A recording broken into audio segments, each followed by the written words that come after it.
ela pode ser encontrada em todos os tecidos de um ser vivo na última fase de sua existência. Mas os pesquisadores ainda tentam encontrar a possível relação da estatina com o envelhecimento.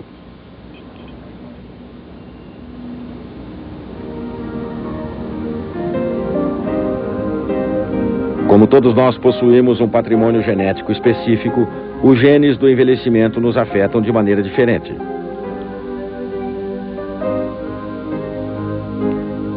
Hoje, os cientistas acham que pode evitar o envelhecimento precoce ou ainda alongar nossa expectativa de vida, mas até certo limite. Para que o ser humano pudesse viver mais de 115 anos, seria necessário alterar profundamente seu patrimônio genético. Enquanto isso não é possível, só nos resta tentar retardar o processo do envelhecimento.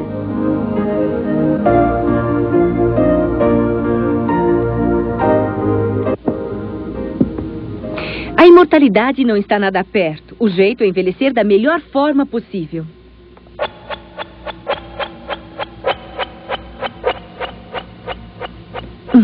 Não faz muito tempo, a juventude era o valor por excelência. Os homens de negócios tinham 30 anos, os talentos da informática 25 anos e até estrelas de 20 anos. Hoje a população envelhece e os valores são outros, mas alguns ainda resistem. Loções, medicamentos, poções milagrosas e, por que não, cirurgia? Infelizmente, os resultados nem sempre correspondem às expectativas. Por mais que alguns cientistas acreditem que a vitamina E impede efetivamente a oxidação das células, ainda estamos longe do elixir da juventude. Perdemos tempo e dinheiro. Temos medo de morrer, de sofrer e de envelhecer. Os preconceitos em relação ao envelhecimento são persistentes.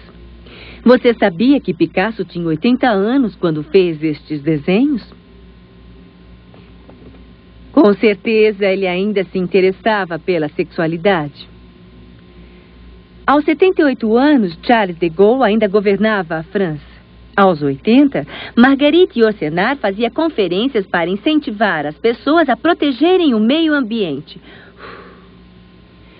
Alguns querem nos fazer crer que a velhice é um pesadelo. Perdemos a memória, nos tornamos incoerentes.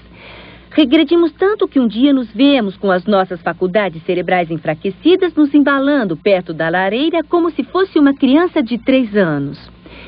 Felizmente, a ciência nos ajuda a distinguir a diferença entre a lenda e a realidade.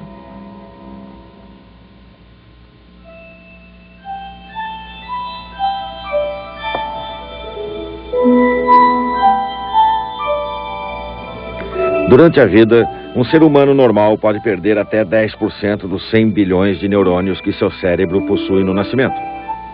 E este fenômeno começa desde os primeiros dias de vida. Alguns pesquisadores calculam que o córtex cerebral, a parte pensante do cérebro, pode perder sozinho até 50 mil neurônios por dia.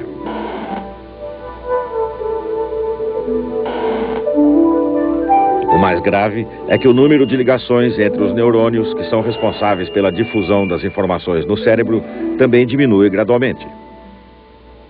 Os mensageiros químicos do cérebro, os neurotransmissores, se tornam igualmente raros.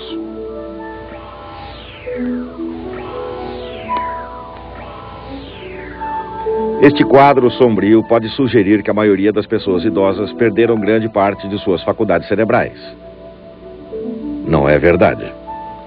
Embora possamos perder até 10% dos neurônios durante a vida, as nossas capacidades cerebrais não diminuem na mesma proporção.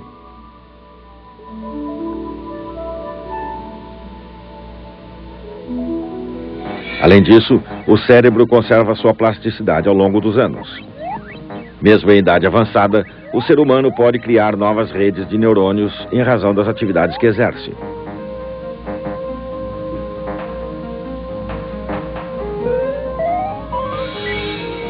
Uma outra hipótese, hoje rejeitada, afirmava que o transporte de sangue ao cérebro diminui com a idade e que a atividade cerebral declina na mesma proporção. Hoje, porém, com as modernas técnicas de exame por imagem, sabemos que a quantidade de sangue e, portanto, de oxigênio que irriga o cérebro das pessoas idosas é igual à das pessoas de 20 anos.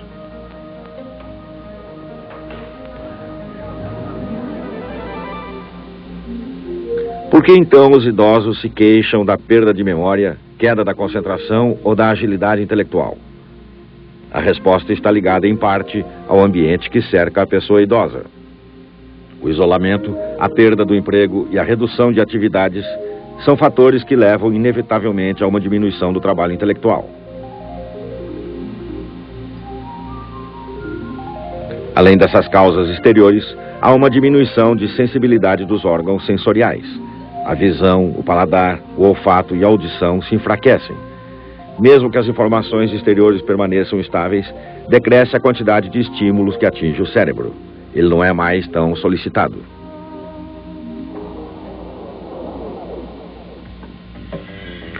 Mas o cérebro não reage de modo uniforme ao envelhecimento. No caso dos hemisférios cerebrais, por exemplo, o envelhecimento depende de sua utilização e de seu desenvolvimento em cada indivíduo. Se durante a vida uma pessoa explorou mais o hemisfério esquerdo, ele vai envelhecer menos rapidamente que o direito.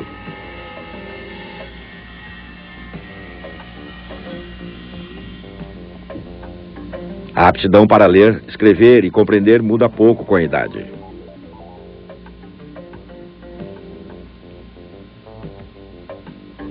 Mas a memória verbal e visual e a capacidade de reproduzir desenhos complexos diminui à medida que envelhecemos.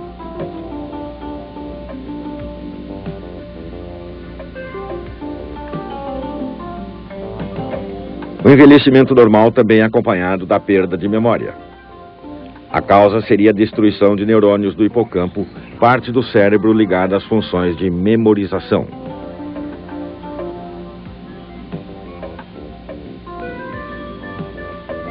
Mas os componentes da memória não são todos afetados da mesma maneira. As pessoas idosas têm mais dificuldades para se lembrar de fatos recentes, enquanto a memória para fatos antigos é relativamente menos afetada.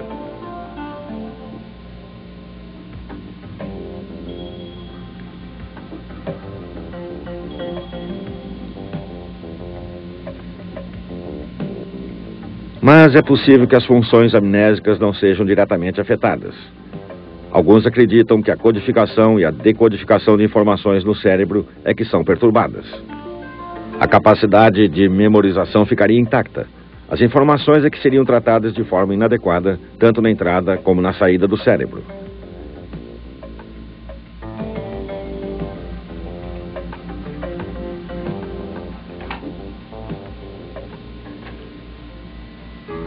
Apesar desse enfraquecimento, as pessoas idosas ainda podem